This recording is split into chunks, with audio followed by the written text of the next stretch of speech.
Le restaurant Parmesan et Haggerty sont fiers de vous présenter Passion Auto Rétro.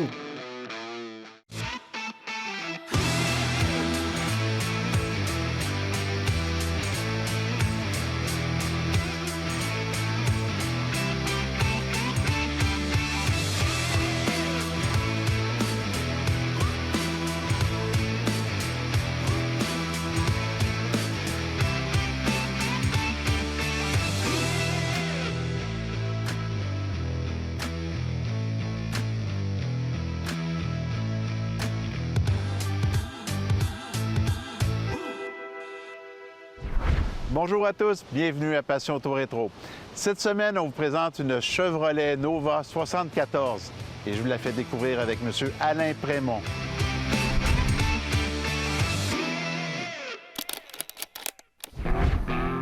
En 1973, les ingénieurs des compagnies américaines durent composer avec les nouvelles normes auxquelles les véhicules devraient absorber des chocs de moins de 8 km/h sans causer de dommages. La Nova, qui n'avait pas subi de changement majeur depuis 1968, a donc reçu quelques modifications à sa partie avant pour accommoder les nouveaux pare-chocs beaucoup plus massifs. Il en fut de même pour l'arrière. Les surfaces vitrées ont également été revues et une nouvelle version hatchback fit son apparition avec dossier arrière rabattable. Comme ces changements augmentèrent le poids de la voiture, un réservoir à essence de 21 gallons remplaça celui de 16 gallons. Pour 1974, les changements somme toute mineurs se limitèrent à de nouveaux coloris, une finition plus soignée et un système empêchant le moteur de démarrer si le conducteur n'était pas attaché. Ce système impopulaire, contourné par la majorité des propriétaires, fut abandonné l'année suivante. La production s'établit à 390 537 unités. Les prix variaient de 2 811 $ à 3 217 $.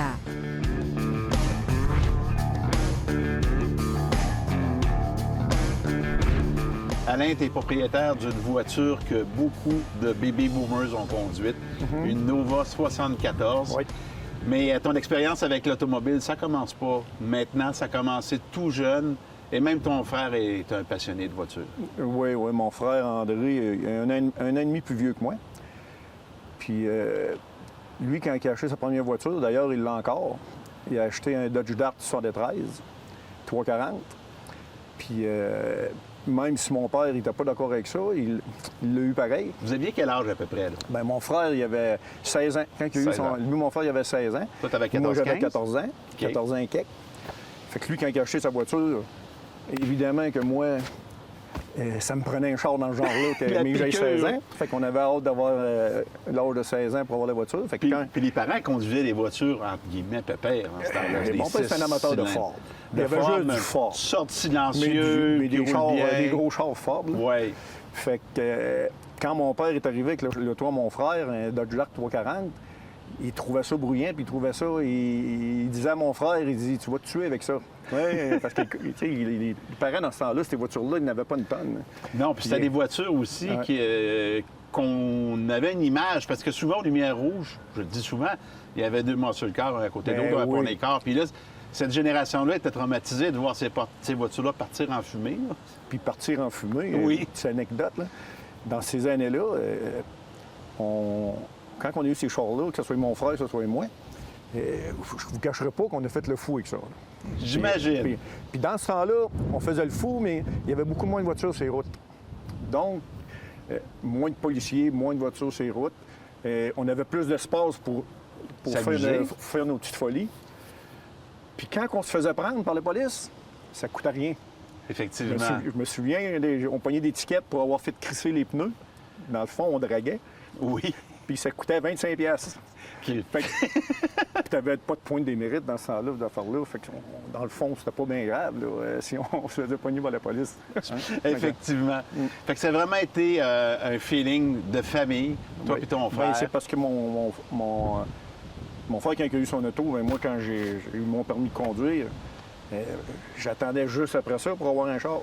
Tu dormais plus la nuit. Fait que là, c'est ça. Fait que quand j'ai eu mon permis de conduire, je me suis magasiné un auto selon mon budget. Puis c'est cet auto-là que j'ai acheté. Une vraie Nova SS 74. Il n'était pas de cette couleur-là. Puis c'était dans ce temps-là, c'était une voiture... c'était pas performant, là. C'était pas performant comme elle est aujourd'hui, là, parce qu'on l'a modifié beaucoup.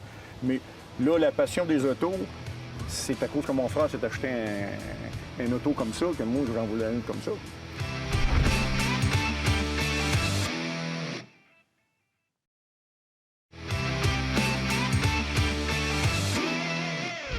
Cette semaine, Mario, on parle d'un outil, d'un objet qu'on ne voit pas nécessairement positivement comme conducteur, mais c'était une nécessité. On va parler radar cette semaine. Oui, effectivement, le radar, l'objet, la mal-aimée. Oui, la mal-aimée, effectivement.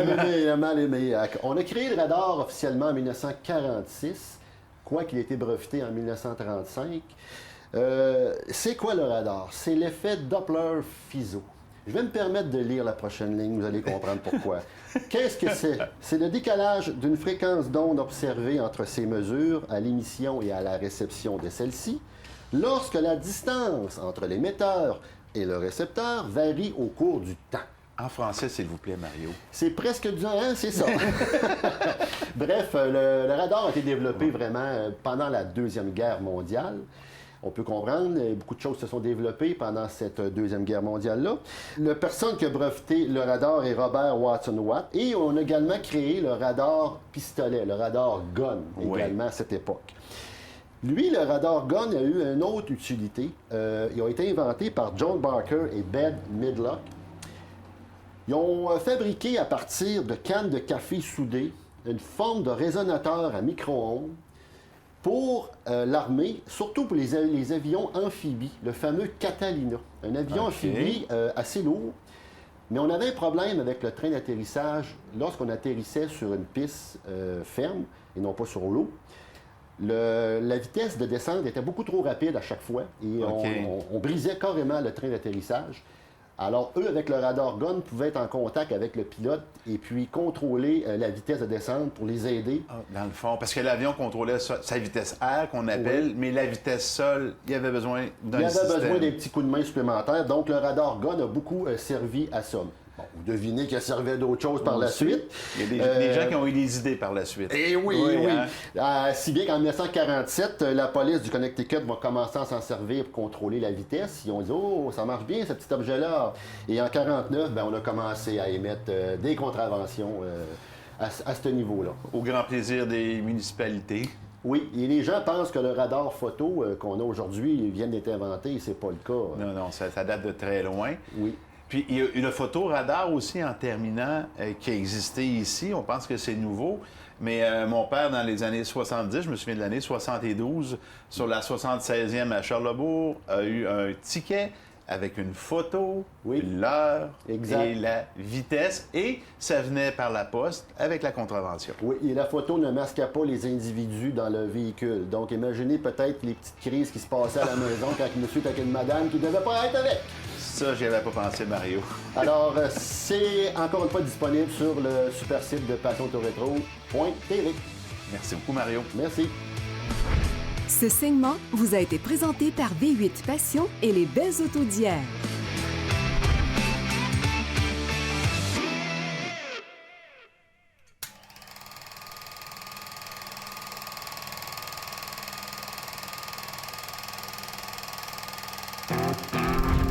Le 3 avril 1974 est marqué par l'une des pires éruptions de tornades en Amérique du Nord. En 24 heures, 148 tornades feront 330 morts et près de 5500 blessés dans 13 États américains ainsi qu'au sud du Canada. Cet événement garde toujours le record du plus grand nombre de tornades F5 à sévir en une journée, soit 7. Le 30 juillet, le français devient la langue officielle du Québec avec la loi 22 sous le gouvernement de Robert Bourassa. 3 ans plus tard, le Parlement adopte la Charte de la langue française, aussi connue sous le nom de loi 101. Le 30 octobre, le combat de boxe mythique entre les Américains Mohamed Ali et George Foreman se déroule au Zaïre. Ce fameux combat de la jungle détermine le champion du monde poids lourd de boxe anglaise. Après 8 rounds, George Foreman se retrouve KO. Le titre va donc à Mohamed Ali, son 2e en carrière.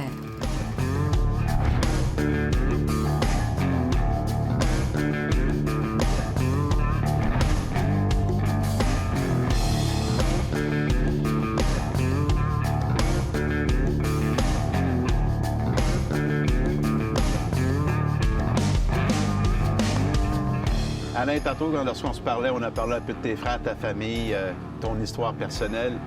Là, maintenant, on va parler de cette Nova-là. C'est pas n'importe quelle voiture, c'est ta première voiture à vie. Oui. Explique-moi dans quelles circonstances tu as acheté la voiture. Ben là, comme je disais tantôt, j'ai dit, quand j'ai acheté la voiture, j'avais pas d'idée en particulier, la genre de voiture que je voulais. Même que j'avais passé proche d'acheter un Mustang 111. OK. Dans le temps, je l'avais essayé, j'avais été l'essayer concessionnaire tout, puis en fin de compte, j'avais changé d'idée et j'avais acheté cette voiture-là. Fait qu'à partir de ce temps-là, j'ai acheté cette voiture-là. Dans ce temps-là, cette voiture-là, elle était bleu ciel. Là. OK. Une vraie SS avec les bandes dessus puis les logos SS dessus. Voiture de série. C'est ça, voiture de série, mais la mécanique est vraiment pas performante. Là. Quel moteur tu avais à l'origine? l'origine? C'était un 350. Oui. Quand c'est sorti d'origine, ce char-là, c'était un 350 2 barils avec une transmission manuelle 3 vitesses, un différentiel 308. Il n'y avait rien de performant là-dedans. Là, elle a toute une histoire, cette voiture-là. OK, Oui. on vient de déterminer que c'était ta première voiture, mais tu l'as vendue, elle a changé de couleur, tu l'as rachetée. Explique-moi ça un petit peu, là. Bien là, quand je l'ai eu, cette voiture-là, à l'âge de 16 ans, ça n'a pas été long. Au bout d'un an, j'ai sauté le moteur.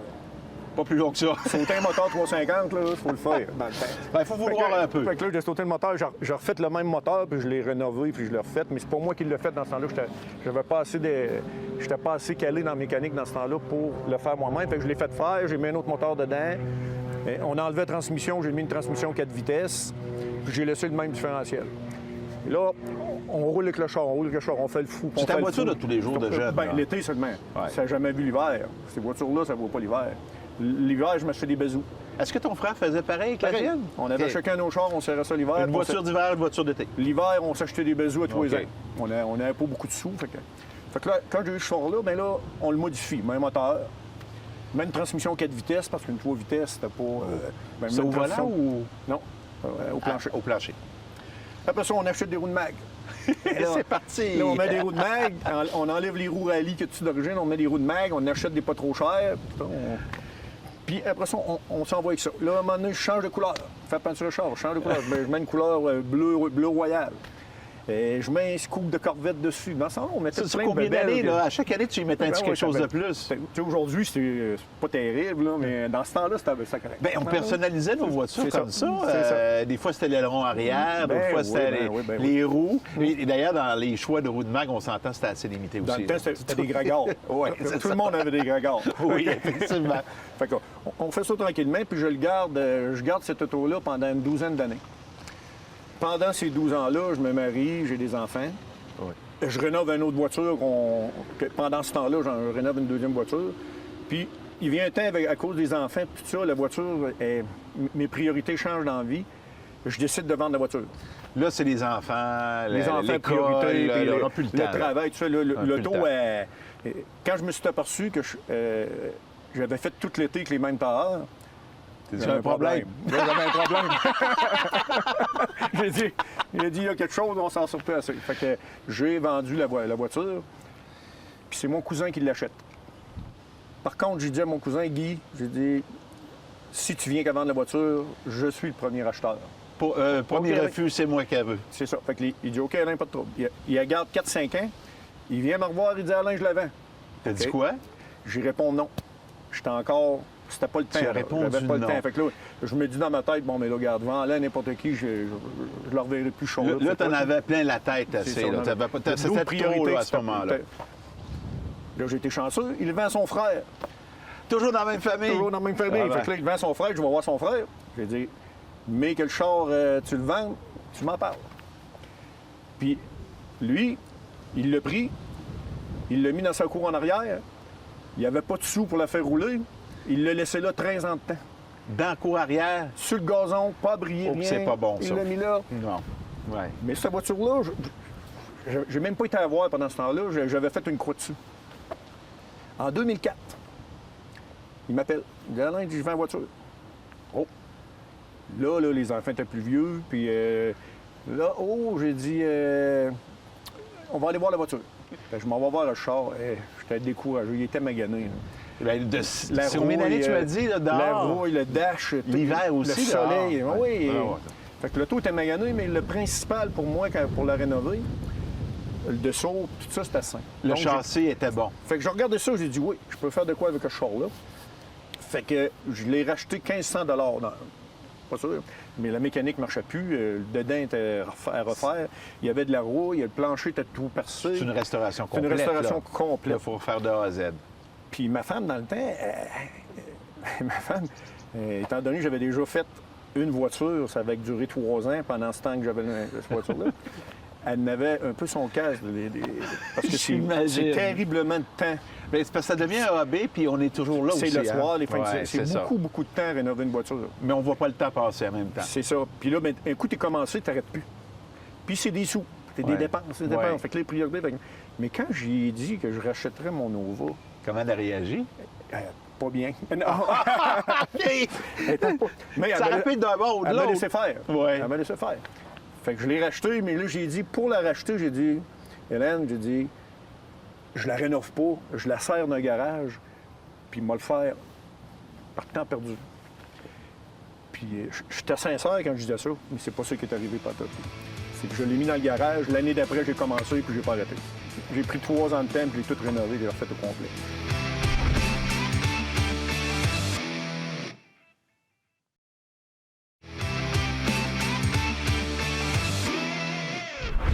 Avec Alex, on a vu la semaine dernière un peu notre projet. On l'avait sorti d'un terrain de la Beauce qui était déjà entamé. On arrive ici, on fait l'évaluation globale. On était rendu là pas mal dans notre voiture. Pour l'évaluation globale, les choses que tu as vues, est-ce qu'à l'étape où on est ici présentement, sont pas mal toutes corrigées avant d'aller à la peinture? Bon, on est rendu à peu près à, je dirais, à 80-85 là.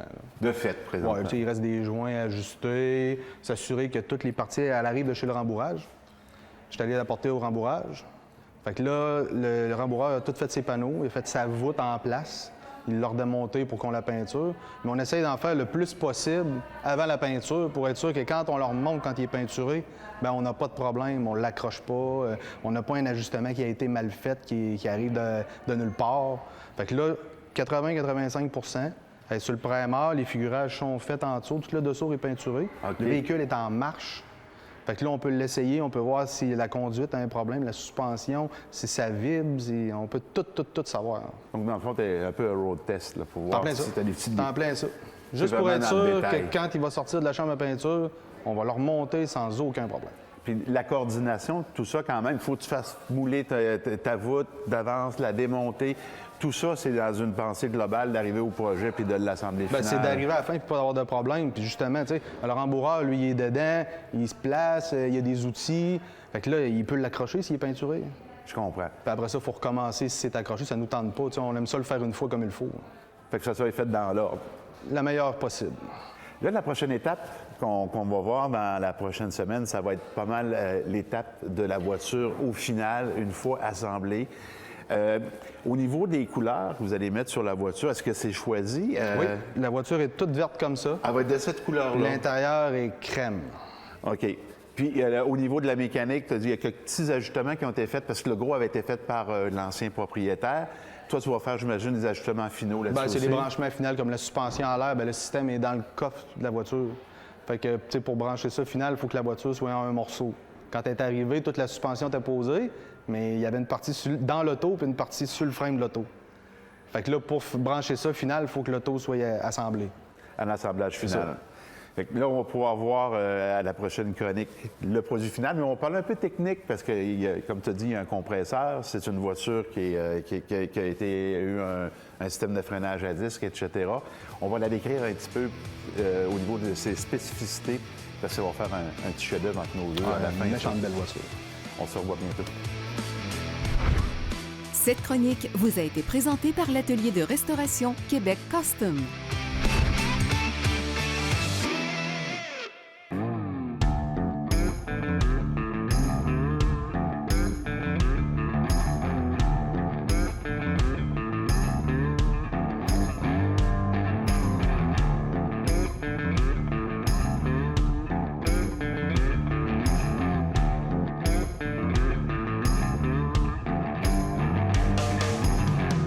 À Alain, on a vu tantôt que la voiture a toute une histoire, ta première voiture de ta vie, que tu l'as rattrapée, tout ça.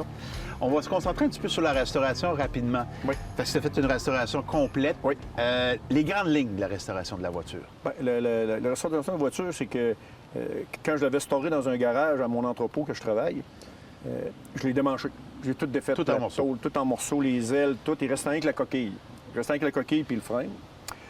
Puis j'ai fait rénover, j'ai fait peinturer quelques pièces. Pas peinturer, mais sabler. Sablé, Parce qu'il faut savoir que tout ce qui est mécanique, je l'ai fait. Le moteur, j'ai rénové le moteur. Ça, je le faisais moi-même. Parce que tu as des connaissances très poussées là-dedans. C'est ça. Ouais. Ben, pas très poussé, là, mais je me débrouille très bien là-dedans. Okay? Je suis pas mécano. J'ai jamais été mécano, j'ai appris sur le tas, en taponnant. Mais débrouillard. C'est ça. Puis là, je faisais ma mécanique. La carrosserie, je l'ai envoyé sur un de mes chums qui faisait du body. Lui, il faisait la carrosserie. Il a réparé la carrosserie, il a tout mis les pièces qui manquaient, le plancher, tout réparé la rouille. Moi, je me suis tout fait la mécanique. Après ça, quand l'auto est sorti du garage de la peinture, elle est sortie cette couleur-là. Une petite anecdote en passant, cette couleur-là, c'est ma fille Mylène qui l'a choisi. Qui l'a choisi, qui l'a composé. Ouais, c'est ça. Je savais pas quelle couleur mettre. Fait que j'ai donné un choix de vert. Puis j'ai dit, Mylène était jeune dans ce temps-là. Elle a dit, pouf, elle a mis le doigt sur la couleur-là, puis je l'ai peinturé là.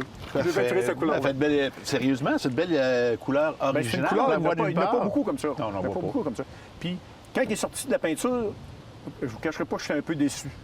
Parce que la voiture, pas de chrome, pas de stripe, vert. Ça faisait un peu... Quand elle est sortie, je l'ai ramené chez nous. J'ai monté plus que je la montais, puis je remontais toutes les pièces, le chrome, les bancs, tout ça. J'ai envoyé chromer les bancs, je les ai refait faire à l'intérieur.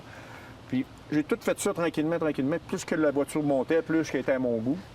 Puis la touche finale, les stripes, c'est ça qui a fait ça lui a donné son charme. Ça lui a donné son charme. Ah, absolument. Elle est très belle. Et unique aussi. Oui. En terminant, je voulais souligner aussi que tu es un des fondateurs du Club des Crinqués. Oui.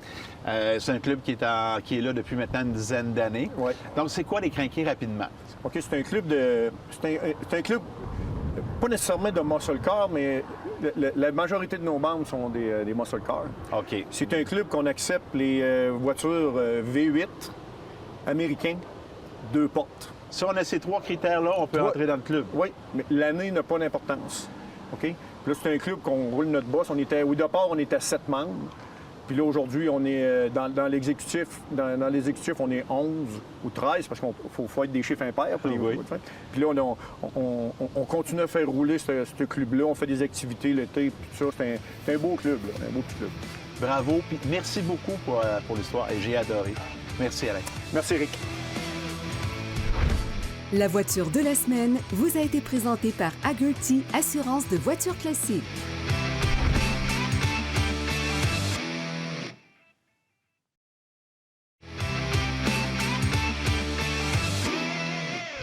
Cette semaine à l'émission, avec Mario Lacroix, on vous parle du super site Passion Auto Rétro. Mario, c'est une nouvelle plateforme qu'on a créée à Passion Auto Rétro. Une plateforme qui regroupe tout ce qui peut passionner un maniaque de voiture. C'est un complément génial, de toute façon, pour l'émission Passion Auto Rétro. Alors, on y retrouve une multitude d'informations. On a la section Histoire. On va faire un tour rapidement. Dans l'onglet Histoire, là, on retrouve plein de choses historiques qui ont lien avec l'automobile. Oui, il y a plein de sujets différents, naturellement. Il s'est appelé à grandir encore, on ne se le cachera pas. Mais bref, mes chroniques que je vais faire pendant l'émission, on va les retrouver sur cet onglet-là. Il y a plein d'autres sujets fort intéressants si vous êtes friand d'histoire, naturellement. Il y a aussi l'onglet Collection qui, elle, nous permet de visiter des musées parce qu'à chaque année, Mathieu Ziska va aux États-Unis ou en Europe, visite un musée. On retrouve ça là. Exactement. Ça, c'est l'onglet, là, vraiment, si vous êtes maniaque de voiture, peu importe le style, l'année, c'est l'endroit. Puis il visite les plus beaux musées, normalement, d'Amérique et d'Europe. La section vidéo, bien sûr, c'est toutes les émissions Passion Auto Rétro de jusqu'à quelle année? On recule jusqu'à 2012. Ça, c'est la portion intéressante parce que via la page Facebook de Passion Auto Rétro, suite aux émissions, on a souvent des demandes. Les gens nous demandent, bon, j'ai manqué l'émission, comment je peux faire pour la voir? Ou je suis pas capable de syntoniser Télémag dans ma région ou je suis dans un camp de pêche dans le bois puis j'ai quand même du signal. Bien, vous pouvez reculer, aller voir les émissions qui sont déjà passées. Puis, comme j'ai dit, je suis jusqu'en 2012. C'est quand même 8 ans en arrière. Après une bonne chasse dans le bois, effectivement, c'est parfait pour se changer les idées. Quand on aime les voitures, peu importe où on est. Absolument. Il y a la section calendrier aussi qui permet de voir les activités qui ont lieu en saison active, bien sûr. Bien sûr. C'est sûr que l'hiver, il ne se passe pas grand-chose, on le sait, dans le domaine de la voiture. Mais bref, c'est l'endroit, là. On va où en fin de semaine? Qu'est-ce qui se passe la semaine prochaine? Plus planifier nos voyages, nos sorties. C'est l'endroit pour retrouver l'information. Mario, une section très importante pour nous, la section passionnés. C'est une section qui permet aux gens de d'inscrire leur véhicule. Exactement. Alors, c'est fort simple. Votre nom, vos coordonnées. On veut des belles photos de votre voiture, une belle histoire avec au moins 100 mots. Ne soyez pas mal à l'aise. On peut retravailler les textes pour vous. Et également, c'est peut-être une fenêtre, une porte, une opportunité, justement, pour participer à une émission éventuellement. Bref, les gens veulent connaître votre histoire. Présentez-la.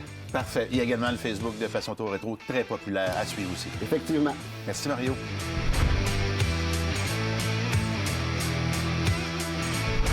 C'était Éric Fortier, bien j'espère que vous avez apprécié. Au nom de toute notre équipe, je vous souhaite une très bonne semaine. Je vous donne rendez-vous la semaine prochaine pour une autre émission Passion Auto Rétro.